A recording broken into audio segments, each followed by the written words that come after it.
नमस्कार साथियों। तो देखिए साथियों, आज की हमारी जो प्रश्नोत्तरी है वो कक्षा 9 कृति का भाग फर्स्ट का जो पहला अध्याय है इस जल प्रलय में उससे संबंधित है। तो चलिए देखते हैं।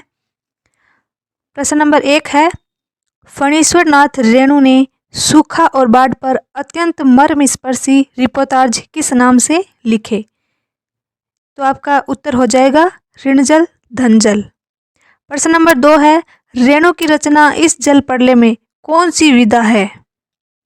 इसका उत्तर हो जाएगा रिपोर्टाज। प्रश्न नंबर 3 है, इस जल प्रलय में रिपोर्टाज में लेखक ने किस घटना का वर्णन किया है? तो उत्तर हो जाएगा 1975 की पटना की प्रलयकारी बाढ़ का। प्रश्न नंबर 4 है, रेणु ने अपनी पुस्तक ऋणजल धनजल में पटना की बाढ़ का वर्णन किस शीर्षक से या किस नाम से किया है? तो आपका उत्तर हो जाएगा कुत्ते की आवाज़। प्रश्न नंबर 5 है, कुत्ते की आवाज़ रिपोर्टाज को इस जल प्रलय में शीर्षक से संपादित कर किसने साक्ष्य पत्रिका में संकलित किया? इसका उत्तर हो जाएगा जाबिर हुसैन। प्रश्न नंबर 6 है, इस जल प्रलय में रिपोर्टाज को साक्ष्य पत्रिका के कौन से विशेषांक में प्रकाशित किया गया? उत्तर है नदियों की आग।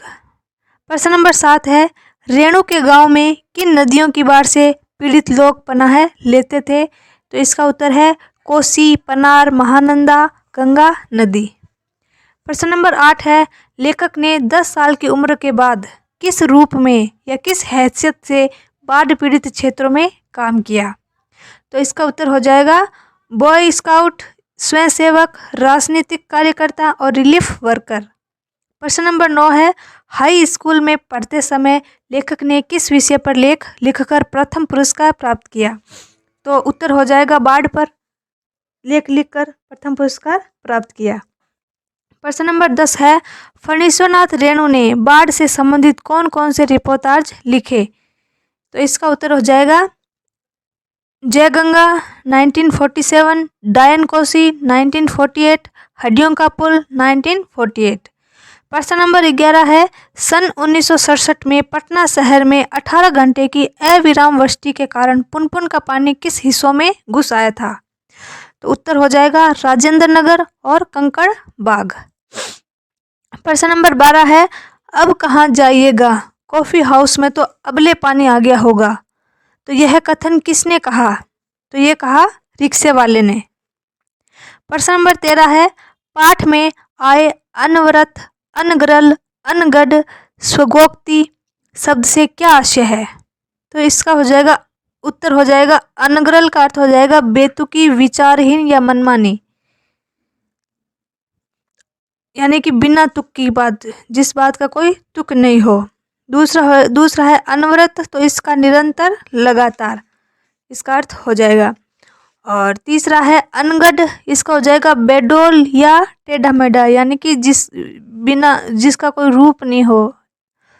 और स्वगोक्ति का अर्थ हो जाएगा स्वगत, इसका देखो संधि विच्छेद स्वगत प्लस उक्ति, और स्वगोक्ति यानी कि अपने आप में कुछ बोलना। प्रश्न नंबर 14 है, motor, scooter, tractor, motorcycle, truck, टमटम, साइकिल, रिक्शा पर बैठकर लोग क्या देखने जा रहे हैं? उत्तर बाढ़ का पानी। प्रश्न नंबर 15 है, Fraser road, Shri Krishna Kumari, Pataliputra colony, boring road, industrial area, Bhattacharya road, women's college आदि स्थान कहाँ पर है तथा किस रूप में चर्चित है? तो ये सारे स्थान पटना में है और 1967 की जो आई बाढ़ थी उससे चर्चित है। प्रश्न नंबर 16 है, लेखक ने मृत्यु का तरल दूत किसे कहा है? इसका उत्तर हो जाएगा तेजी से आता हुआ गेरुआ जाग फैन का पानी, इसे ही लेखक ने मृत्यु का तरल दूत कहा है। प्रश्न नंबर 17 है, रिक्शा वाला अप्सरा सिनेमा हॉल के बगल से किस मैदान की ओर चले? तो इसका उत्तर हो जाएगा गांधी मैदान। प्रश्न नंबर 18 है, आकाशवाणी के पटना केंद्र से स्थानीय समाचार कितने बजे प्रसारित हो रहा था? तो इसका हो जाएगा उत्तर शाम के 7:30 बजे। प्रश्न नंबर 19 है, पान वाले के आदमकद आईने में उतने लोगों के बीच हमारी ही सूरतें मुहर्रमी नजर आ रही थी। वाक्यांश में रेखांकित शब्द का क्या अर्थ है? तो इसमें देखो आदम कद का तो अर्थ हो जाएगा आदमी के कद के बराबर, और मुहर्रमी का अर्थ हो जाएगा मनहूस या रोने जैसी शक्ल। प्रश्न नंबर 20 है, पटना लापता न हो जाए कहीं। पटना में आई बाढ़ की तुलना किस जगह से की है? तो इसका उत्तर हो जाएगा धनुषकोटी। प्रश्न नंबर 21 है, गोलंबर के पास कोई भी आवाज चारों बड़े ब्लॉकों की इमारतों से टकराकर मंडराती हुई कितनी बार प्रतिध्वनित होती थी? तो इसका उत्तर हो जाएगा 4 बार। प्रश्न नंबर 22 है, जनसंपर्क की गाड़ी से ऐलान के अनुसार रात्रि के करीब 12 बजे कहां पर पानी घुस जाने का संकेत था? तो इसका उत्तर हो जाएगा लोहानीपुर, कंकड़बाग, राजेंद्र नगर। प्रश्न नंबर 23 है, लेखक के गुरुजी का क्या नाम था जिसके साथ वे यानी कि लेखक 1947 में मनिहारी के इलाके में बाढ़ पीड़ितों के क्षेत्र में गए थे? तो इसका उत्तर हो जाएगा सौ सतीनाथ भादुड़ी, यानी कि लेखक के गुरुजी का नाम था स्व सतीनाथ भादुड़ी। प्रश्न नंबर 24 है, किंतु सावधान, ऐसी जगहों पर कदम रखने के पहले यह मत भूलना कि तुमसे पहले ही वहां हर तरह के प्राणी शरणार्थी के रूप में मौजूद मिलेंगे। कथन किसका है?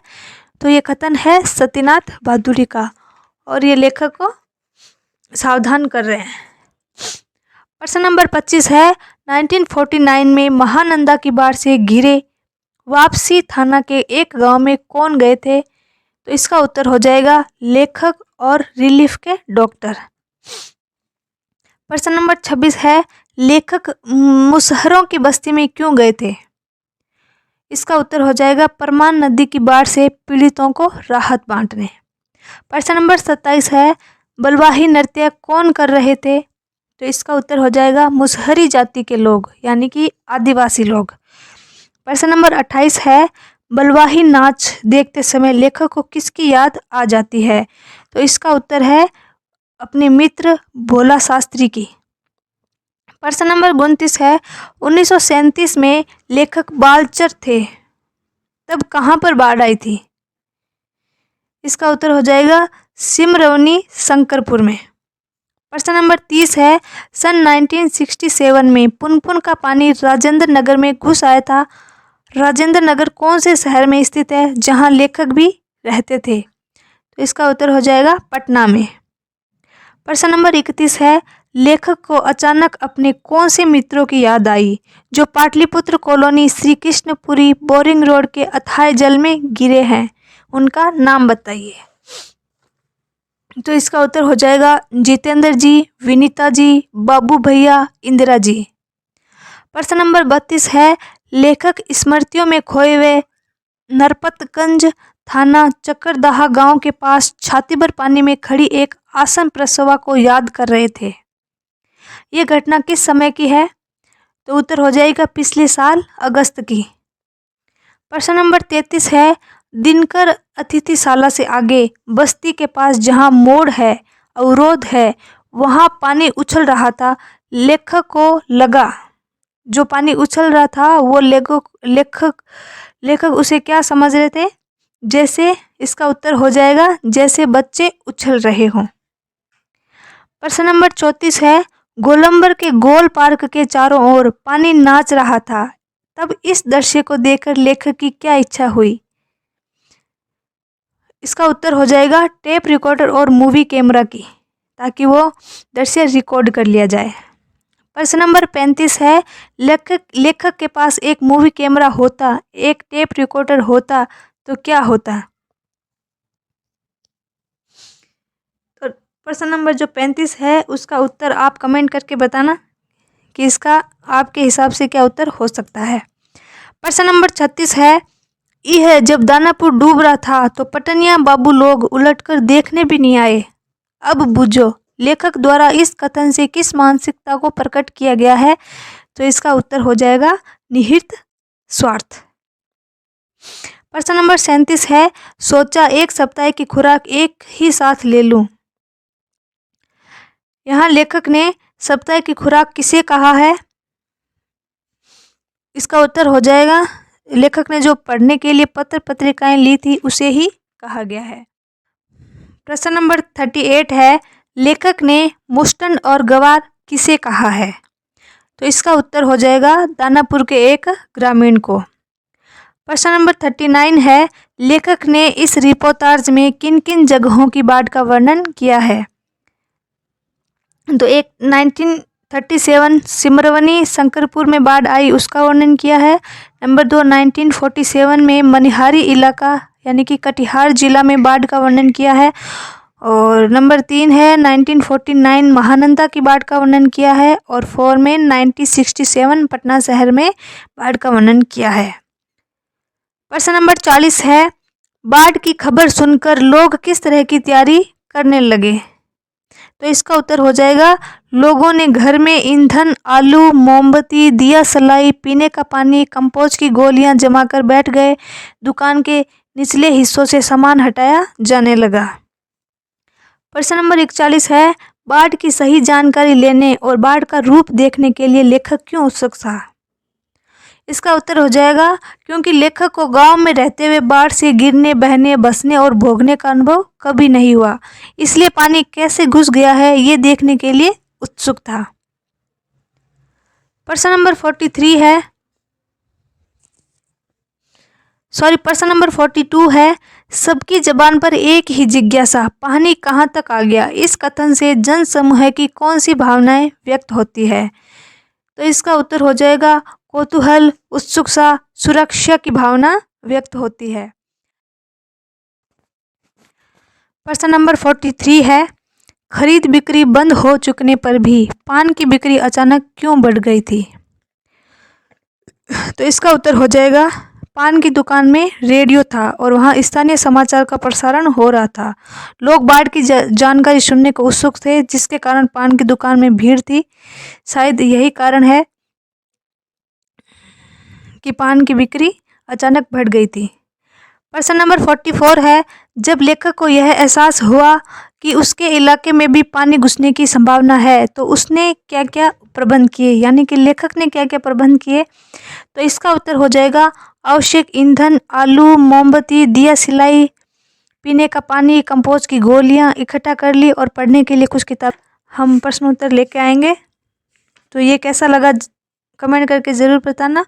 और भी वीडियो के लिए मेरा चैनल सब्सक्राइब कर लें और इसे लाइक करना न भूलें।